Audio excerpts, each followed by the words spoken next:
اعوذ باللہ من الشیطان الرجیم، بسم اللہ الرحمن الرحیم۔ نولی فیکٹری کے معزز دوستو، السلام علیکم۔ ناظرین اکرام، پیغمبر حضرت موسیٰ علیہ السلام تاریخ کے ایسے واحد پیغمبر ہیں جن کو تینوں ابراہیمی مذاہب یعنی عیسائی، یہودی اور مسلمانوں میں خوب فالو کیا جاتا ہے۔ یعنی تینوں مذہب سے تعلق رکھنے والے لوگ حضرت موسیٰ علیہ السلام کو مانتے ہیں۔ لیکن دوستو، حضرت موسیٰ علیہ السلام کے دور میں ہی بلعم بن باورا نامی ایک ایسا انسان رہا کرتا تھا جو کہ نہ صرف بہت بڑا عالم تھا بلکہ ساتھ ہی ساتھ بہت زیادہ نیک بھی تھا، کیونکہ یہ زیادہ تر اپنا وقت اللہ تعالیٰ کی بارگاہ میں ہی گزارا کرتا تھا۔ علماء کرام کے مطابق اس کے بارے میں ایک خاص بات یہ بھی مشہور تھی کہ یہ اسم اعظم کے نام سے واقف تھا اور اس کی کوئی بھی دعا رد نہیں ہوتی تھی۔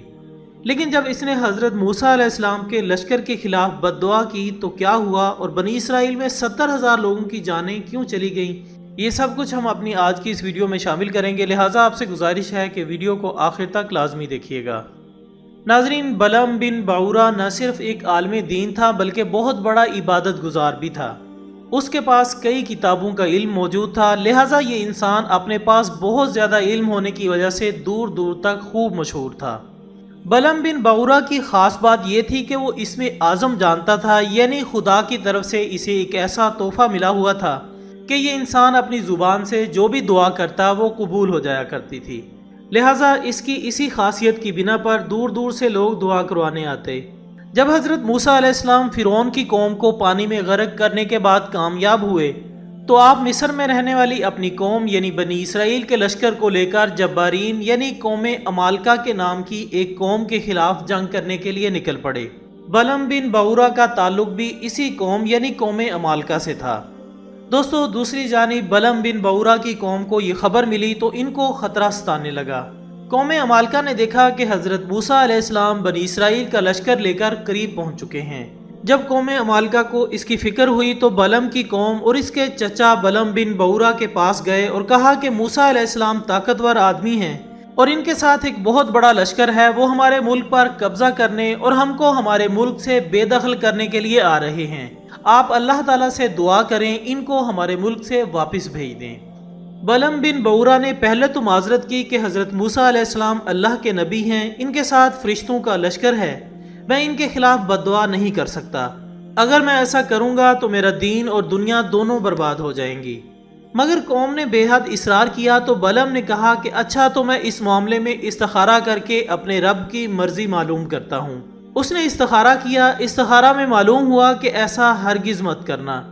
اس نے اپنی قوم سے کہا کہ مجھے بد دعا کرنے سے منع کر دیا گیا ہے، میں ایسا ہرگز نہیں کر سکتا۔ ناظرین، اس کے بعد قوم عمالقہ نے بڑی چلاکی سے ایک بہت بڑا تحفہ بلعم بن باورا کو پیش کیا جو کہ اس نے قبول کر لیا۔ اس کے بعد قوم کا اصرار بہت زیادہ بڑھنے لگا اور وہ دوبارہ کہنے لگے کہ آپ ضرور ان پر بد دعا کیجئے۔ بلعم نے جواب دیا کہ جب تک میں اللہ تعالیٰ سے اس کی اجازت نہ لے لوں میں ہرگز یہ کام نہیں کر سکتا۔ اس نے پھر استخارہ کیا لیکن اسے کچھ معلوم نہ ہو سکا، لہٰذا اس نے بد دعا کرنے سے دوبارہ انکار کر دیا۔ اس پر قوم نے ان سے کہا کہ اگر اللہ تعالیٰ نے تمہیں منع کرنا ہوتا تو آپ کو روک دیا جاتا، جیسا کہ آپ کو پہلے روک دیا گیا تھا، لہٰذا اب کی بار آپ بد دعا کیجئے۔ ناظرین، بلعم بن باورا کی ایک کم عمر خوبصورت ترین بیوی تھی جس سے وہ بہت زیادہ محبت کرتا تھا اور وہ اپنی بیوی کی کوئی بھی بات نہیں ٹالتا تھا۔ لہٰذا جب قوم عمالقہ کو بلعم سے کوئی امید نظر نہ آئی، وہ سب اس کی بیوی کے پاس گئے اور تحفے تحائف دے کر اسے اس بات پر راضی کر لیا کہ اس کا شوہر بلعم بن باورا حضرت موسیٰ علیہ السلام کی قوم کے خلاف بد دعا کرے گا۔ لہٰذا بلعم کی بیوی اپنی بستی کے لوگوں سے وعدے کی صورت میں فوراً بلعم کے پاس پہنچی اور اسے مجبور کرنے لگی کہ آپ پیغمبر حضرت موسیٰ علیہ السلام کے خلاف کوئی بد دعا کریں تاکہ وہ حملہ کرنے سے پہلے ہی برباد ہو جائیں۔ اس کی بیوی نے اتنی ضد کی کہ آخر کار بلعم بن باورا اس بات پر راضی ہو گیا کہ وہ حضرت موسیٰ علیہ السلام کی قوم کے خلاف بد دعا کرے گا، کیونکہ ظاہر ہے وہ اپنی بیوی کی کوئی بات نہیں ٹال سکتا تھا۔ ناظرین، اپنی بیوی کی ضد پوری کرنے کے لیے بلعم بن باورا اپنے گدھے پر بیٹھ کر ایک پہاڑی کی طرف چل پڑا، جہاں پر کھڑے ہو کر اس نے پیغمبر حضرت موسیٰ علیہ السلام کے لیے بد دعا کرنی تھی۔ کہتے ہیں کہ راستے میں جگہ جگہ بلعم بن باورا کی گدھی رک جایا کرتی تھی اور وہ اپنی گردن کو پیچھے موڑ لیتی، یوں لگتا تھا کہ جیسے وہ گدھی بلعم بن باورا کو واپس جانے کا کہہ رہی ہو۔ لیکن بلم اسے مار پیٹ کر آگے بڑھنے پر مجبور کرتا رہا۔ یہ بھی کہا جاتا ہے کہ جب بلم اپنی گدی کو بار بار مار پیٹ کر آگے بڑھنے پر مجبور کرتا رہا تو اچانک سے اس کی گدی نے بولنا شروع کر دیا۔ اس کی گدی نے کہا کہ میرے آگے فرشتے موجود ہیں جو کہ نہ صرف میرا راستہ روک رہے ہیں بلکہ مجھے واپس پلٹنے پر بھی مجبور کر رہے ہیں۔ اے بلم، تیرا برا ہو جو تو پیغمبر حضرت موسیٰ علیہ السلام کے خلاف بد دعا کرنے کے لیے جا رہا ہے۔ اپنی گدی سے یہ سب کچھ سننے کے باوجود بھی بلم بن بورا واپس نہیں پلٹا اور بڑی تیزی کے ساتھ پہاڑ کی جانب بڑھنے لگا۔ جب بلم بن بورا پہاڑ پر پہنچا تو اس کو حضرت موسیٰ علیہ السلام کا لشکر آتا ہوا دکھائی دیا، لہٰذا اس نے بد دعا کرنا شروع کر دی۔ مگر اللہ تعالیٰ کی شان سے بد دعا ان پر کرنے کے بجائے اس کی زبان سے اپنی ہی قوم کے لیے بد دعا نکلی، اور جب وہ اپنی قوم کی فتح کی دعا مانگنا چاہتا تو بنی اسرائیل کی فتح و نصرت کی دعا نکلتی، اور جب وہ اپنی قوم کی فتح کے لیے دعا مانگنا چاہتا تو بنی اسرائیل کی فتح و نصرت کی دعا نکلتی۔ قوم نے کہا کہ آپ کیا غضب کر رہے ہو؟ اس نے کہا کہ میں کیا کروں، میری زبان میرے قابو میں نہیں ہے۔ سنو، اگر سچ مچ میری زبان سے ان کے لیے بد دعا نکلی تو قبول نہ ہوگی۔ نتیجہ یہ ہوا کہ اس قوم پر تباہی آئی اور بلم کو یہ سزا ملی کہ اس کی زبان لٹک کر سینے پر آ گئی۔ اس نے اپنی قوم سے کہا کہ میری تو دنیا و آخرت تباہ ہو گئی ہے، اب میری دعا کی قبولیت سلب کر لی گئی ہے، لیکن میں تمہیں ایک تدبیر بتاتا ہوں جس کے ذریعے تم موسیٰ علیہ السلام اور اس کی قوم پر غالب آ سکتے ہو۔ وہ یہ ہے کہ تم اپنی حسین لڑکیوں کو آراستہ کر کے بنی اسرائیل کے لشکر میں بھیج دو، اور ان کو تاکید کرو کہ بنی اسرائیل میں کوئی بھی ان کے ساتھ جو کچھ بھی کرنا چاہے منع نہ کریں۔ ممکن ہے کہ ان کا لشکر زناکاری میں مبتلا ہو جائے۔ اگر یہ ہوا تو چونکہ حرام کاری اللہ تعالیٰ کو سخت ناپسند ہے، اسی وقت ان پر عذاب آ جائے گا اور یہ سب تباہ ہو جائیں گے۔ بلم بن بورا کی یہ شیطانی چال ان کی سمجھ میں آ گئی اور اس پر وہ عمل کرنے لگے۔ بنی اسرائیل کا ایک بڑا شخص جس کا نام شمعون بن یعقوب بتایا جاتا ہے، جو کہ حضرت موسیٰ علیہ السلام کے لشکر کا سپہ سالار بھی تھا، اسے قوم عمالقہ میں سے ایک عورت بہت پسند آئی۔ وہ اسے لے کر حضرت موسیٰ علیہ السلام کی خدمت میں حاضر ہوا اور کہا کہ کیا یہ عورت مجھ پر حرام ہے؟ حضرت موسیٰ علیہ السلام نے فرمایا کہ یہ عورت مجھ پر بھی حرام ہے اور تجھ پر بھی۔ اس نے یہ بات سنتے ہی قسم کھا کر کہا کہ میں آپ کی اطاعت نہیں کروں گا اور میں اسے اپنے خیمے میں لے جا کر بدفعلی کروں گا۔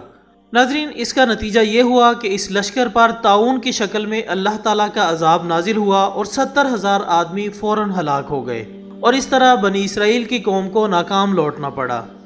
ناظرین، آپ کو یہ جان کر حیرانی ہوگی کہ بلم بن بورا کی اس نافرمانی کے باوجود اس شخص سے اللہ تعالیٰ نے وعدہ کیا تھا کہ اس کی 3 دعائیں جو بھی کرے گا قبول ہوں گی۔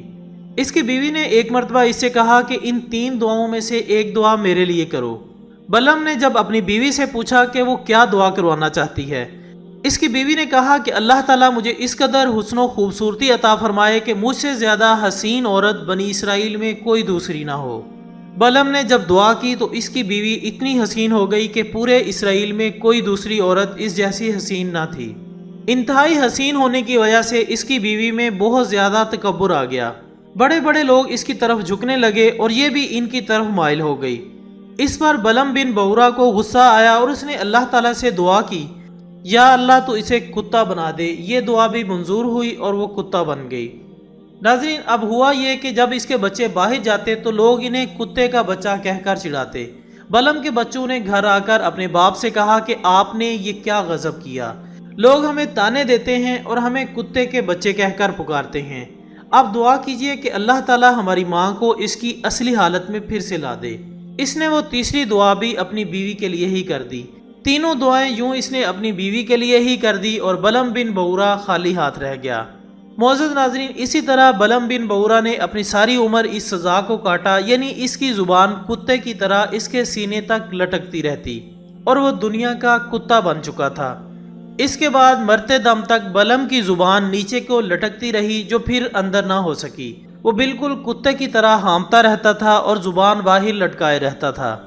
احادیث مبارکہ کے مطابق تورات میں بلم بن بورا کا تذکرہ آیا ہے۔ اسی طرح بعض مفسرین کہتے ہیں کہ قرآن پاک میں بھی سورہ اعراف کی آیت نمبر 175 بلم بن بورا کے بارے میں ہی نازل ہوئی ہے، جس میں آیات الہی کے حامل ایک شخص کی گمراہی کے بارے میں بحث کی گئی ہے، اور جس کا ترجمہ کچھ یوں ہے: اے رسول ان لوگوں کے سامنے اس شخص کا واقعہ بیان کرو جس کو ہم نے اپنی بعض نشانیاں عطا کی تھیں، مگر وہ ان سے عاری ہو گیا، پس شیطان اس کے پیچھے لگ گیا اور آخر کار وہ گمراہوں میں شامل ہو گیا۔ مفسرین کے مطابق یہ آیت بلعم بن بعورہ کے واقعے کی طرف اشارہ کرتی ہے۔ آخر میں دعا ہے کہ اللہ تعالی ہمیں ایمان پہ زندگی بسر کرنے کی توفیق عطا فرمائے اور ہمارا خاتمہ بھی ایمان فرمائے، آمین ثم آمین۔ اسی دعا کے ساتھ ہماری آج کی اس ویڈیو کا اختتام ہوتا ہے۔ انشاءاللہ بہت جلد دوبارہ ملاقات ہوگی ایک اور اچھی سی ویڈیو کے ساتھ۔ تب تک اپنا دوستوں، رشتہ داروں اور گرد و نواح کے تمام لوگوں کا بہت خیال رکھیے گا۔ اللہ حافظ۔